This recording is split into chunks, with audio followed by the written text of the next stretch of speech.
ఇందాకలా కూటమి కలవడం ఒక ఓటింగ్ బలం దానివల్ల ప్లస్ అయిందని అన్నారు కదండి. సార్ ఒకవేళ కూటమి అంటే టీడీపీ పార్టీ ఇండివిజువల్గా, జనసేన ఇండివిజువల్గా, బీజేపీ ఇండివిజువల్గా పోటీ చేసి ఉంటే యాక్చువల్ వైసీపీ గెలిచేది, అది అందరూ అంటున్నమాట. అవునా అండి సార్?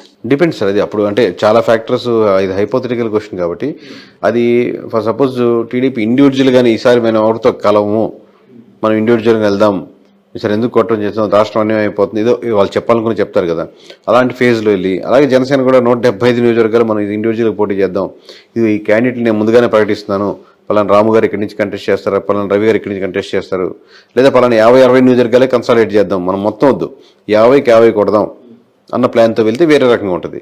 లేదు 175 పోటీ చేస్తే ఒక రకంగా ఉంటుంది. లేదు లాస్ట్లో పొత్తుల దాకా వచ్చి పొత్తులు సరిగ్గా కుదరలేదు, నువ్వు ఇచ్చేది నేను ఇచ్చేది మాట అనుకుని విడిపోయారు, అప్పుడు వేరే రకంగా ఉంటుంది. ఇలా నెంబర్ ఆఫ్ ఫ్యాక్టర్స్ బట్టి చెప్పినాం. బట్ పొత్తు లేకపోతే మటుకు చాలా నియోజకవర్గాల్లో టఫ్ ఫైట్ ఇచ్చినది.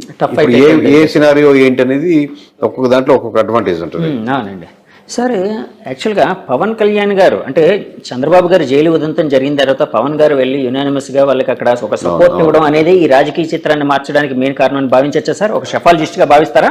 అంటే దాని ముందు జరగాల్సిన నష్టాలు జరుగున్నాయండి. ఇప్పుడు 1% అని ఇంతకుముందు యాడ్ అయ్యాయి. రోడ్లు ఆ రోజుతో బాగుపడలాగా, లేకపోతే ఆ రోజు నుంచి రోడ్లు బాగా లేకుండా లేవు కదా, రోడ్లు తీసుకుంది. లేదా ఎంప్లాయీస్ శాతం ఆల్రెడీ పవన్ కళ్యాణ్ కలిసినా కలవకపోయినా ఎంప్లాయీస్ అనేవాళ్ళు నెగిటివిటీ ఉన్నారు. ఇలా ఆల్రెడీ రెడీగా ఉంది.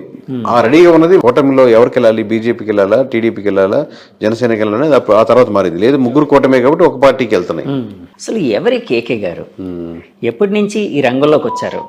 ఇలానే మీ పర్సనల్ లైఫ్ కోసం, మీ ప్రొఫెషనల్ లైఫ్ కోసం తెలుసుకోవాలని చాలా మందికి ఒక ఉత్సుకత అనేది అయితే ఉందండి ప్రపంచవ్యాప్తంగా. సో ఎక్కడ సార్ మీది, ఎక్కడ ప్రాంతం, ఏంటి, ఎప్పటి నుంచి ఈ ఫీల్డ్ లోకి వచ్చారు? మా సొంతూరు నెల్లూరు అండి.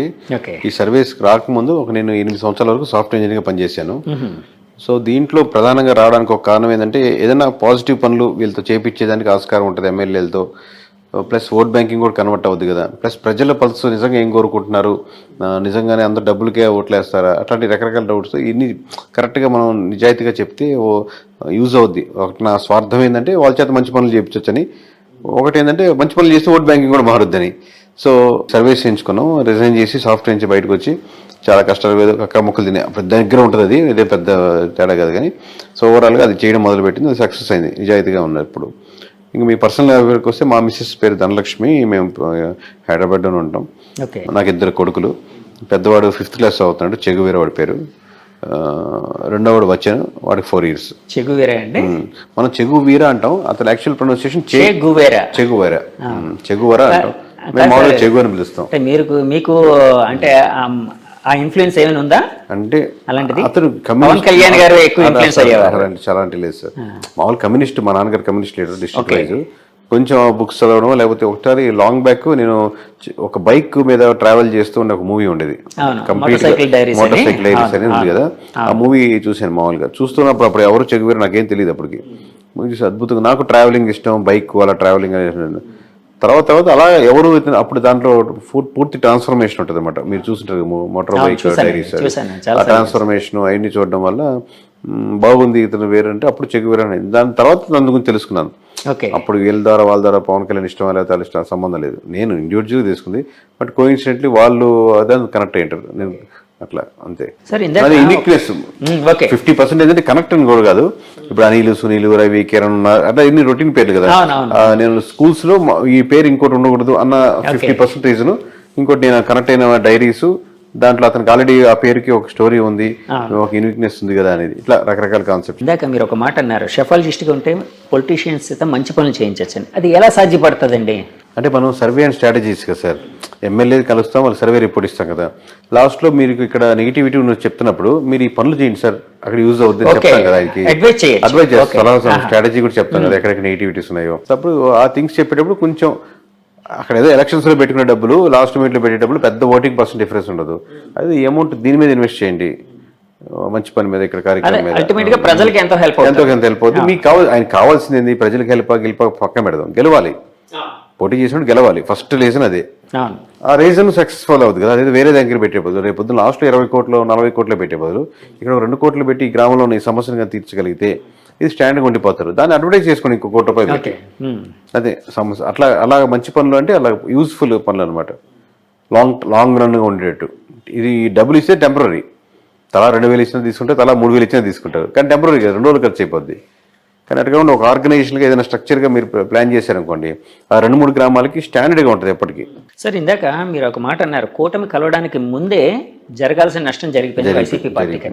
అంటే జరగాల్సిన నష్టం అంటే వాళ్ళు చాలాసార్లు చెప్పుకొని వచ్చారు, మేము లక్షల కోట్ల డబ్బులు జనానికి పంచుతూ ఉన్నాం, ఎలాంటి మధ్యవర్తి లేకుండా జనం అకౌంట్స్ కి వెళ్ళేటట్టు వాళ్ళకే లబ్ధిదారులకి డైరెక్ట్ గా చేరేటట్టు చేస్తున్నాం. సో అదంతా మాకు చాలా హెల్ప్ చేస్తుంది. సో నష్టం అన్నారు కదా సార్, ఆ నష్టం ఏంటి సార్? అంటే 3 రాజధానులు ఇలాంటివి ఏమైనా నష్టపరిచాయా వాళ్ళని? అంటే హెల్ప్ చేసింది ఆ మాట. వెల్ఫేర్ స్కీమ్స్ ఖచ్చితంగా పాజిటివ్ ఉంటుంది సార్, దాంట్లో డౌట్ లేదు. కాబట్టి ఎంత పాజిటివ్, ఒక 5% యాడ్ అవుద్ది అనుకోండి, అది ఒక్కటే సరిపోదు కదా గెలుపుకి. మీరు ఆల్రెడీ 25% ఎంత ఓట్ బ్యాంకింగ్ ఉందనుకోండి, ఇంకో 5% 30కి వస్తారు. కానీ మీరు 30 సరిపోదుగా ఇంకో 20% యాడ్ అవ్వాలి. లేదా మీకు లాస్ట్ టైం పడేటువంటి 50%లో ఇంకో 10-15 మంది వెళ్లకుండా ఆగాలి. అప్పుడు కానీ మీరు 30కి రారు. ఇప్పుడు మీరు వెళ్లకుండా ఆగాలంటే రోడ్లు బాగుండాలి. రాజధాని ఇష్యూలో నిజంగా రాజధాని కాకుండా రాజధాని పక్కన పెట్టు, ఇది బాగుంది చూడు అని ఆల్టర్నేటివ్ ఉండాలి. రాజధాని కాన్సెప్టే కాదు, దాన్ని మించిన ఎమోషన్. మీరు ఒక దాంతో సఫర్ అవుతున్నారు, నాకు ప్రమోషన్ కావాలంటే ఖచ్చితంగా ప్రమోషన్ ఇవ్వాలండి, శాలరీ పెంచుతాను, ఓకే అంటే ప్రమోషన్ పక్కన పెట్టి మీకు శాలరీ సాటిస్ఫై అయ్యారు. సో ఆ ఎమోషన్ ని కనెక్ట్ చేయడం ఏదో ఒక ఎమోషన్ అంటే అంతే 100%. లేకపోతే ఇన్ని రకాలుగా డ్యామేజ్ అవ్వదు, ఇన్ని లేయర్లో. సో ఏ ఎమోషన్ ఎక్కడ మిస్ అవుతున్న దానికి ఆల్టర్నేటివ్ గా మీరు ఇంకో ఎమోషన్ యాడ్ చేయగలగాలి.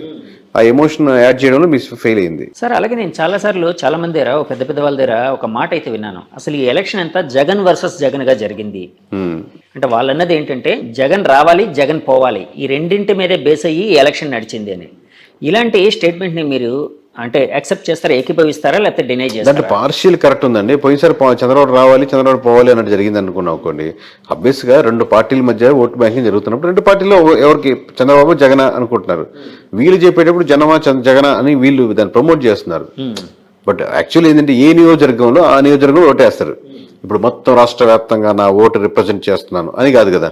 నా నియోజకవర్గంలో ఈ ఎమ్మెల్యేకి వేద్దామా, ఎమ్మెల్యేతో పాటు చంద్రబాబుని కూడా చూసేద్దామా, ఎమ్మెల్యే చెడ్డోడు కానీ తెలుస్తుంది, కానీ చంద్రబాబు మీద నాకు అభిమానం ఉంది వేద్దాంలే, అది ఈడు చాలా మంచివాడు ఎమ్మెల్యే, కాకపోతే జగన్ మీద నాకు వ్యతిరేకత ఉంది వీలేవులే. సో ఈ ఫ్యాక్టరీ ఒకటి ఆలోచిస్తాడు. వీడు ఓవరాల్గా జనం అని అనుకోడు, నేను తన ఓటు తమ అంటే వాళ్ళ ఇంట్లో వాళ్ళు ఓటు ఇన్ఫ్లుయెన్స్ చేయగలుగుతారు. కన్సాలిడేట్గా మనం చెప్తున్నప్పుడు మనం యాజ్ ఏ సర్వే దాంట్ నుంచి వచ్చాం కాబట్టి కన్సాలిడేట్గా ఆ ఓట్ బ్యాంకింగ్ ఎలా వెళ్తుంది అనుకుంటాం. దాంట్లో నెగిటివిటీస్ ఏంది, పాజిటివిటీస్ ఏంది, ఏ ప్రాంతానికి ఆ ప్రాంతానికి తగ్గట్టే. సార్ రాష్ట్ర వ్యాప్తంగా వైసీపీ పతనానికి ముఖ్యమైన కారణాలు ఏమైనా ఒక 2-3 చెప్పాల్సి వస్తే ఏది మెయిన్ కారణంగా చెప్తారు? పతనం అనేది కరెక్ట్ కదా సార్. పతనం అనేది పొలిటికల్ పతనం ఏంటంటే వాళ్ళు 30% ఓట్ బ్యాంకింగ్ ఉంది, వాళ్ళ ఓట్ బ్యాంకింగ్ వాళ్ళకి స్టిల్ ఉంది. మీరు 100 మందిలో 30 మంది అటు నిలబడ్డారు, 70 మంది నిలబడ్డారు ఇటు. మనకి ఇట అల్గారిథమ్స్ లో మనకు ఉన్నటువంటి rules and regulations government of ఇండియాలో ఉన్నట్టు కాబట్టి మెజారిటీ ఓట్ బ్యాంకింగ్ బట్టి సీట్లు రావు కాబట్టి ఓన్లీ నియోజకవర్గాల బారు కాబట్టి మీకు తక్కువ కనపడుతుంది. కానీ 100% మంది అంటే చిన్న నెంబర్ కాదు. ప్రతి కోట్లో 30 లక్షల మంది ఉన్నారు. సో సీట్లు అంటే ఇప్పుడు ఇందాక చెప్పినట్టు ఒక్కొక్కటి ఫ్యాక్టర్. ఇందాక చెప్పినట్టు రోడ్డు కావచ్చు, అక్కడ స్కూల్స్ కావచ్చు, హాస్పిటల్స్ మంచి డెవలప్మెంట్ లేకపోవడం కావచ్చు, రకరకాల ఫ్యాక్టర్స్.